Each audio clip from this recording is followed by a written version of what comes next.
రాష్ట్ర ప్రభుత్వం తక్షణమే కౌలు రైతుల రక్షణ సంక్షేమానికి ఒక సమగ్రమైన నూతన కౌలు చట్టాన్ని తీసుకురావాలని చెప్పేసి కోరుతూ మార్చి 17వ తేదీన జిల్లా కలెక్టర్ కార్యాలయాల వద్ద జరిగే ధర్నా ఆందోళన కార్యక్రమాల్లో కౌలు రైతులందరూ పాల్గొని విజయవంతం చేయాలని ఆంధ్రప్రదేశ్ కౌలు రైతుల సంఘం పిలుపునిస్తూ ఉంది.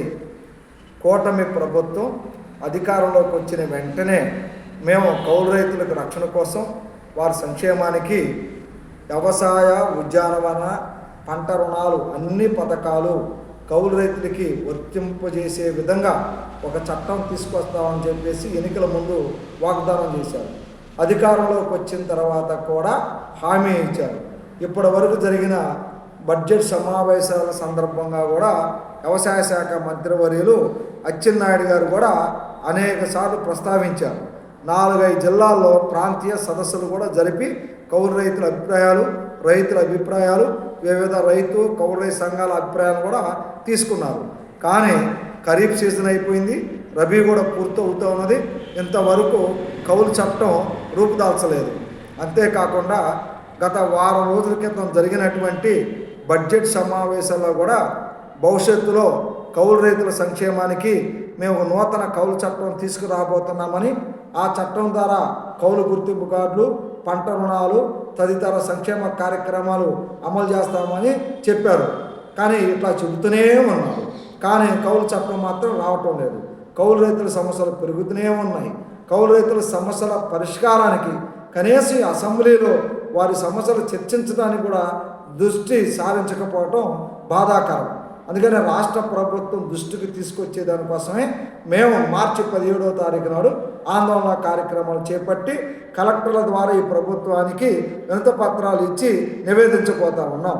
మేము అడిగేదేనంటే ఈ సందర్భంగా రాష్ట్ర ప్రభుత్వం కౌలు రైతుల కోసం భూ యజమానితో సంబంధం లేకుండానే కౌలు గుర్తింపు కార్డులు జారీ చేసే విధంగా నిబంధనలు చేర్చే విధంగా ప్రభుత్వం చట్టం తీసుకురావాలి. అంతేకాకుండా భూ యజమాని పంట రుణం తీసుకున్నాడా తీసుకోలేదా అనే అంశం పరిగణలోకి తీసుకోకుండా కౌలు రైతులకి పంట రుణాలు ఇచ్చేదానికోసం ప్రభుత్వం కృషి చేయాలి. అంతేకాకుండా ఫార్మర్ రిజిస్టర్ అనే పేరు పెట్టి ఇప్పుడు మనిషికి ఆధార్ కార్డు లాగే భూమికి ఆధార్ కార్డు ఇప్పిస్తున్నారు. ఆ భూమికి ఆధార్ కార్డు వస్తే అంటే ఫార్మర్ రిజిస్టర్ గుర్తింపు కార్డు వస్తే అన్ని పథకాలు వర్తింపు చేస్తామన్నారు.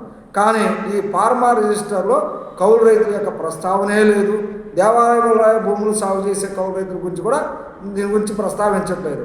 కాబట్టి రాబోయే కాలంలో కౌలు రైతులకి అన్యాయం జరిగేదానికి ఎక్కువ అవకాశాలు కనపడుతున్నాయి అనేది మా సర్వేలో తేలుతూ ఉంది. అందుకనే భూమికి ఆధార్ కార్డు రైతులకి ఇచ్చినట్టుగానే ఈ ఫార్మర్ రిజిస్టర్లో కౌలు రైతులకు కూడా అంటే గుర్తింపు కార్డులు పొందిన వాళ్ళకి గుర్తింపు ఐడియా ఇవ్వాలని చెప్పేసి మేము కోరుతామన్నాం. 4 రోజుల క్రితం అచ్చెన్నాయుడు గారు మన రాష్ట్రంలో దురదృష్టవశాత్తు సాగు అప్పుల బాధలతో మరణించినటువంటి కౌలు రైతు కుటుంబాలను ఆదుకునే దానికోసం ఎక్స్గ్రేషియా ప్రతి కుటుంబానికి 7 లక్షల రూపాయలు ఇస్తామన్నారు. కానీ ఇప్పుడున్నటువంటి సాగు ఖర్చులను రైతు పడినటువంటి బకాయిలను పరిగణలో తీసుకుంటే అది ఏమాత్రం చాలదు. అందుకనే ఆత్మహత్యలు బాధిత కుటుంబాలకి కనీసం 10 లక్షల రూపాయలు ఎక్స్గ్రేషియా చెల్లించాల్సిన అవసరం ఉంది. అంతేకాకుండా ఈ బాధిత కుటుంబాలు సాగు కోసం ప్రైవేట్ అప్పులైనా బ్యాంక్ అప్పులు అయితే ఉన్నాయి కాబట్టి ఈ అప్పులన్నింటినీ కూడా రాష్ట్ర ప్రభుత్వం మాఫీ చేసి ఆ కుటుంబాలకు రక్షణగా నిలబడాలని చెప్పేసి కోరుతామన్నాం. అంతేకాదు రిజర్వ్ బ్యాంక్ ఆఫ్ ఇండియా నిబంధనల ప్రకారం 2 లక్షల రూపాయల వరకు తనఖా రహిత పంట రుణాలు తీసుకోవాలన్నది అది ఇవ్వాలని చెప్పేసి మేము రాష్ట్ర ప్రభుత్వాన్ని డిమాండ్ చేస్తామన్నాం. ఈ మధ్యకాలంలో బ్యాంకర్స్తో సమావేశం జరిగింది. బ్యాంకర్స్ చెప్పేది ఏంటంటే రాష్ట్ర ప్రభుత్వం కనుక నూతన చట్టాన్ని తీసుకొస్తే ఆ చట్టం ప్రకారం భవిష్యత్తులో ఉదారంగా పంట రుణాలు కౌలు రైతులకు ఇస్తామని బ్యాంకులు చెబుతూ ఉన్నాయి. అంటే దీనికి అన్నిటికీ కారణం కౌలు రైతులు ఉద్యానవన పథకాలు కానీ వ్యవసాయ పథకాలు కానీ పంట రుణాలు పొందేదానికి కానీ ఇన్పుట్ సబ్సిడీలు, పంటల బీమా పరిహారాలు, యంత్ర పరికరాలు తదితర పొందాలంటే గుర్తింపు ప్రాధాన్యత ఉన్నది.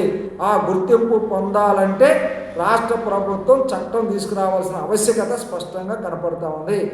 తాము 6 కాలం శ్రమించి పండించిన పంటలను ప్రభుత్వ కొనుగోలు కేంద్రాలు అమ్ముకోవాలన్నా ఈ క్రాప్ అవసరం. ఈ క్రాప్ చేసుకోవాలంటే కౌలు గుర్తింపు కార్డు అవసరం. అంటే ఏది ఏమైనప్పటికీ ఎన్ని రకాలుగా ఆలోచించినా కౌలు గుర్తింపు కార్డు ఖచ్చితంగా కౌలు రైతులకు అవసరం అని చెప్పేసి మనకు కనపడతా ఉంది. ఈ నేపథ్యంలో రాష్ట్ర ప్రభుత్వం మేనమేషాలు లెక్క చేయకుండా తక్షణమే ఈ అసెంబ్లీ సమావేశాలు పూర్తయ్యే లోపు కౌలు చట్టాన్ని తీసుకొచ్చి కౌలు రైతులకు రక్షణ, అదేవిధంగా వాళ్ళ సంక్షేమానికి ప్రభుత్వం బాధ్యత వహించే విధంగా ఆ చట్టంలో నిబంధనలు చేర్చాలని చెప్పేసి కోరుతా ఉన్నాం. నా పేరు పి జమలయ్య, ఆంధ్రప్రదేశ్ కౌలు రైతుల సంఘం రాష్ట్ర ప్రధాన కార్యదర్శి.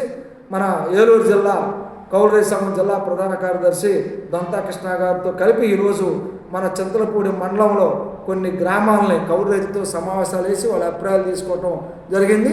కౌలు రైతుల అభిప్రాయం ప్రకారం చట్టం తక్షణమే రూపుదాల్చే పద్ధతిలో ప్రభుత్వ చర్యలు ఉండాలని చెప్పేసి మేము విజ్ఞప్తి చేస్తాము.